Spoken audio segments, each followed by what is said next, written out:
Plymouth was a brand that bid us goodbye far too soon. And while the end of their life may have been on Chrysler-funded life support with their waning sales numbers, they did bring us some of the baddest muscle machines back in their heyday, with the Cuda and the Roadrunner. The Roadrunner specifically lived through their 1968 to 1972 peak until mounting government regulations and the gas crisis forced them to evolve into something that became all show and no go. By 73 and 74, peak power was down to just 280 horsepower out of the top dog 440.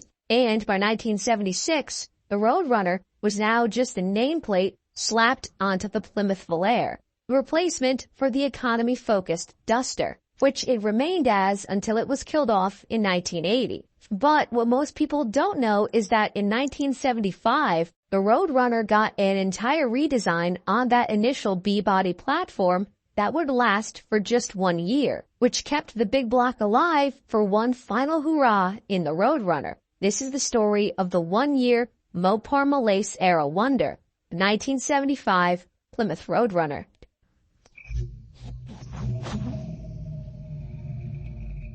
So, why does this car even exist? Well, that's an interesting one. See, Plymouth in 1975 made the decision to move the Fury nameplate away from its larger C-bodied cars to now reside on the mid-sized B-body chassis to replace what was previously called the Satellite.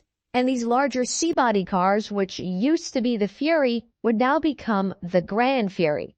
All this badge engineering was woefully unnecessary, but it Roadrunner is now a different version of the late 1970s body series that aims to offer a more performance-oriented experience within the new luxury era of American coupes. Visually, the 1975 Roadrunner looked, well, a bit bland, to be honest.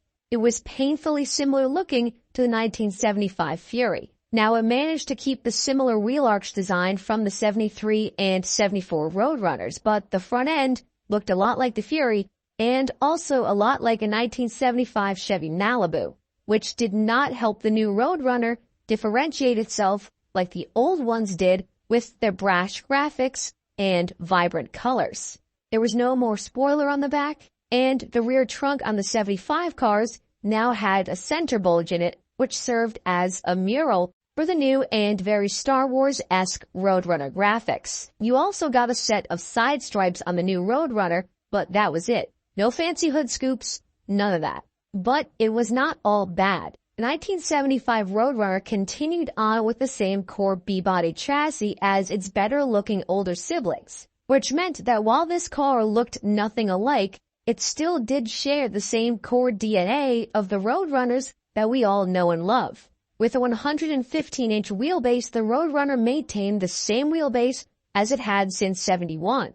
The front subframe was reworked with new rubber isolators to help mitigate vibration and give these new cars more of that luxurious comfort. But it was all still very familiar, as was the suspension setup, which remained as the front torsion bars and classic rear leaf springs with a live axle. What the new Roadrunner did not share, though, was the same level of brutish power.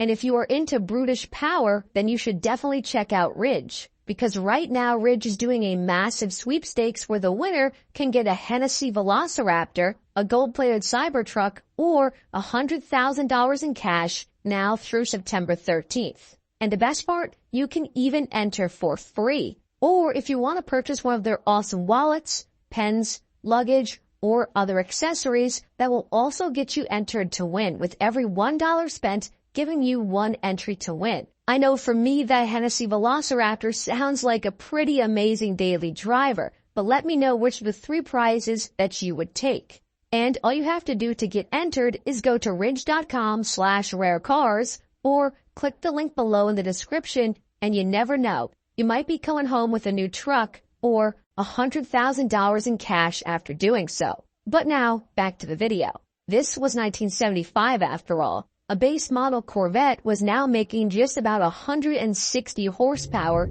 out of its 350. Times were tough in the horsepower department, but this new Roadrunner managed to hold its own quite well. Mind you, in total for 1975, Plymouth sold just over 7,000 of these new Roadrunners. And the reason I bring this up so soon is because there were an astounding 7 engine options available for this car. With only a few thousand cars made, that has got to be one of the biggest production inefficiencies I've ever heard of. But it is cool looking back at it to see just how many engines you could actually get in your Roadrunner. And here they are. The base engine was Dodge's workhorse 318 cubic inch V8, which now made just 145 horsepower. Let's be honest, that could barely lug the car along at anything more than a pedestrian pace. Moving up the options list, there were 2 360 cubic inch V8 engine options available. The base 2-barrel carburetor one with 170 horsepower and a high-performance 4-barrel 360, which made 220 horsepower. Now, I know 220 horsepower doesn't sound like much, but the L82 Code 350, which was the fastest new Corvette at the time, only made about 205 horsepower. So the Roadrunner was no slouch in period. For those who wanted some more torque, there were also 3 400 cubic inch V8 engine options available that respectively made 160 horsepower, 185 horsepower, and 235 horsepower with the range-topping E68 Code 400. Now, all those combined makes 6 of the 7 engines that you could have got in your 1975 Roadrunner. The 7th engine option I mentioned last because there is a bit of a caveat to it.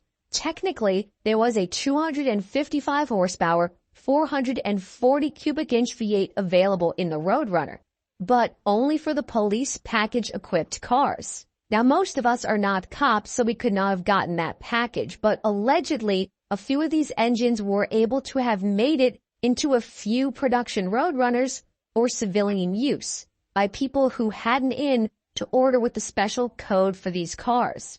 But that's pretty much all the info I have on that front. Transmission-wise, nearly all of the 75 Roadrunners came equipped with a 3-speed automatic transmission, either a 727 torque flight or a 904 torque flight, depending on the engine choice. You could, however, get a 3-speed manual, but that was only available with the 318 cars. No 4-speed stick was available at all, which is criminal if you ask me. The performance numbers of the 318 and the low-powered 360 and 400 engines are just not even worth mentioning because they're so bad. But the 235 horsepower E68 powered Roadrunners could do 0 to 60 in around 8 seconds and finish the quarter-mile time in the low 16s. All of the Roadrunners came with a 321 rear gear set in them, which helped them limp along in the quarter-mile time a lot quicker than some of the contemporary Furies, for example, which started off with 245 rear gears. With the Roadrunners, mods such as a better intake manifold, headers, a cam, and a shorter gear ratio, these cars could definitely get into the low 14-second range in the quarter. It could also slow down reasonably well afterwards, with disc brakes up front, with single-piston calipers, and drums in the rear. However, power brakes were an option and not standard, so that might have been something you wanted to consider before jamming on the pedal.